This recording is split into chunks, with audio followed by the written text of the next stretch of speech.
All right, back with another video 5 years later. I know, so frequent these videos come about. But I'll show you guys how the truck sits right now. If you don't remember, or if you've never seen the other video, it's a 2002 Dodge Ram 2500 6-speed Cummins with it's a full sport package. That's the way it looks right now. Looks not bad. It is rough. I live up in the old Rust Belt here of the Canada land, you know. But yeah, it's a little rough. Body mounts are pretty smoked. We got some rust around. Like, for instance, this is 6 months old, and I didn't really even drive it this winter. I went and saved a couple of buddies that were stuck out on some logging roads. Other than that, I haven't really driven it. But definitely has some rust. But the main things that I've done to this truck, black carpet, interior is all blacked out, headliner.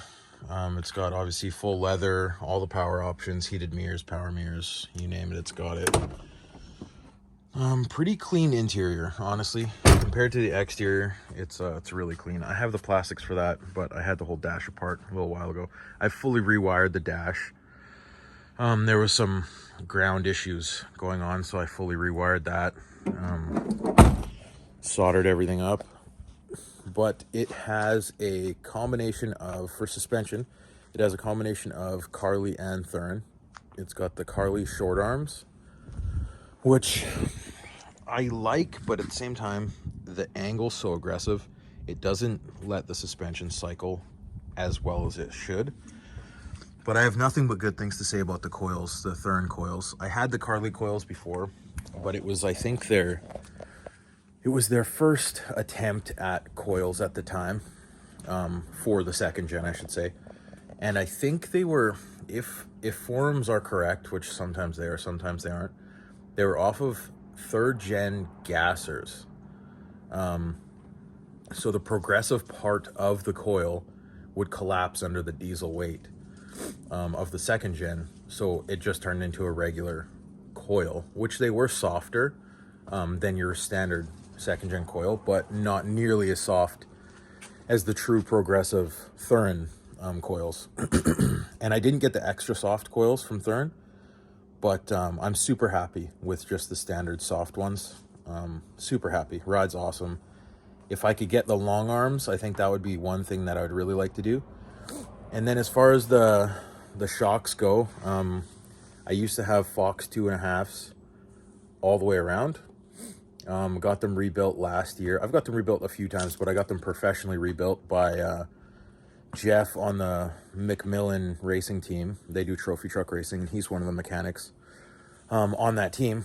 And he reached out to me on Instagram. I posted, if anybody knew somebody that could rebuild them.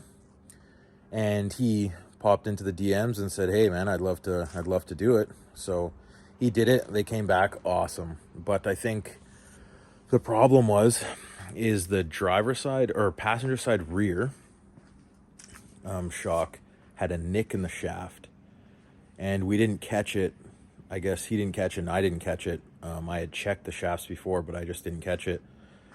And it's got a nick in it, so it, after, I don't know, a month of driving it, it had scored that seal enough that it leaked out all the oil and nitrogen. So I ended up taking them off. I was in a pinch. I had to go hunting.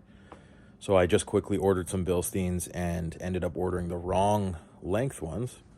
So the ones that are on here now, as you can see, are too long. So the bodies are too long.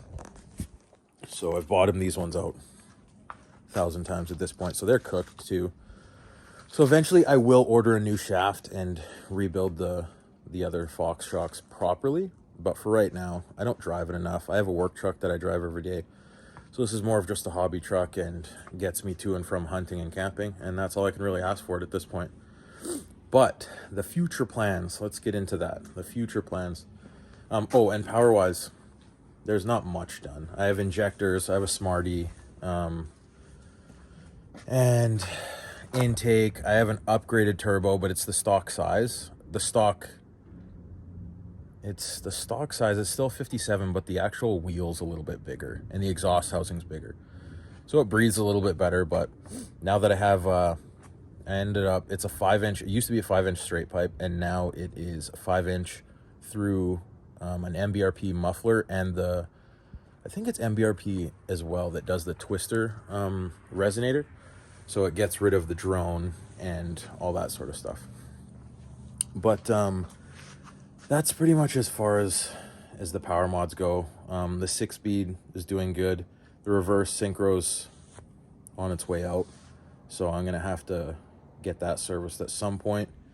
Not gonna try to do it again myself because that didn't go good the first time. Not gonna do it again. So what's up next? As you can see, rust, big door ding that turned into rust, the paint's chipped, big rust holes, cab's rusty, like I showed at the start, body mounts cooked. So I managed to come across a basically rust-free cab and doors. The cab is black, the doors are off of a different truck. This guy was, this was for his girlfriend actually. Him and his girlfriend were gonna build a 2nd gen and they were just collecting parts, but plans changed and they needed to get rid of it. So I gladly took it off their hands, and it is, it's clean, man. It's really clean.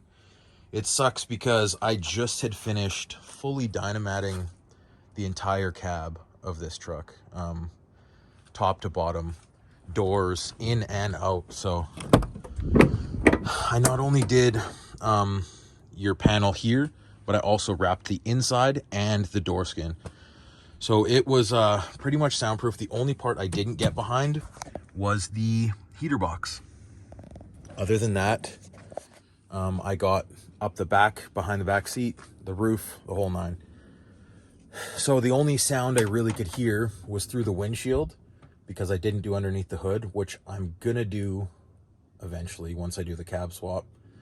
But yeah, other than that, it was really, it sounds good. It's not as loud. It doesn't have that nice throaty Cummins 5-inch straight pipe sound anymore, but it's a lot more drivable. I do a lot of camping and stuff in this thing.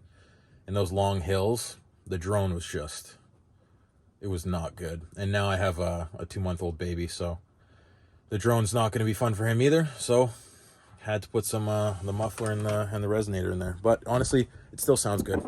I can't complain too much. But as far as this cab, this is as much rust as you're gonna see, honestly. There's a dent here, but that'll be easy to get out.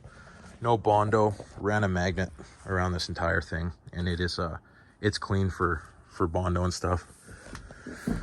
But yeah, it was a good score. I got it for $600 with the doors and the panels and stuff. I'm gonna try to attempt it. It's gonna wreck some panels, but I'm gonna try to swap my leather inserts into this, because otherwise this door, all the clips are still intact. And if you're a true Dodge guy, you know that the plastics that they used on these trucks is just trash. It got super brittle over the years, and you pull your door panel off to do speakers and you might as well throw self-tappers in there because it's cooked. It's not going back on the same. So that's the plan. I'm gonna try to walk you guys through it, make a couple more of these videos a little bit more frequently. I'm not a YouTuber. I still hate talking to this camera, but I do realize that some guys, you know, they want to see this stuff done. They have 2nd gen sitting at home. They might need the motivation to work on them, just as I watch YouTube videos to get the motivation as well. And I don't know, maybe you guys can subscribe, leave some comments and stuff you want to see, details you want to see. Maybe we can talk ourselves through it. If you're doing the same thing, it'd be cool. Let's get her done. Also, now that I'm thinking about it, I pulled the front axle completely out and completely rebuilt it. I did pour 15, sandblasted it, the whole nine. Only problem is the rock chips that I've gotten, it chipped behind the pour 15, and now pour 15's flaking off. So I don't know if I'll do that again. I might do something else. I'm open to suggestions if you guys know any coatings that are a little bit more resilient to rock chips, and I could do powder coat, but I don't have the money for that right now. And to be honest, I don't want to spend a ton of money. Like I said, I just got a kid. My kid was just born. Don't have a bunch of cash flowing around, but I do want to make this truck pretty decent again. Nice. So trying to find somebody that'll paint it for half decent price, not bend me over.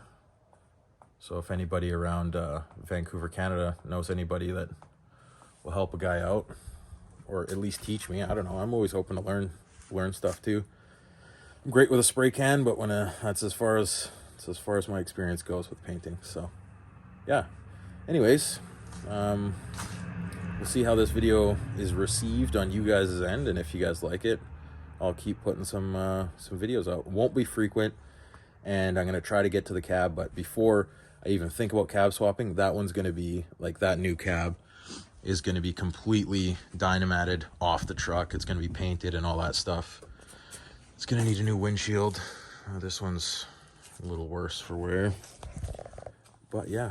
Anyways, it was good talking to you guys, even though you guys aren't talking back. But we'll see what you guys say in the comments. Peace.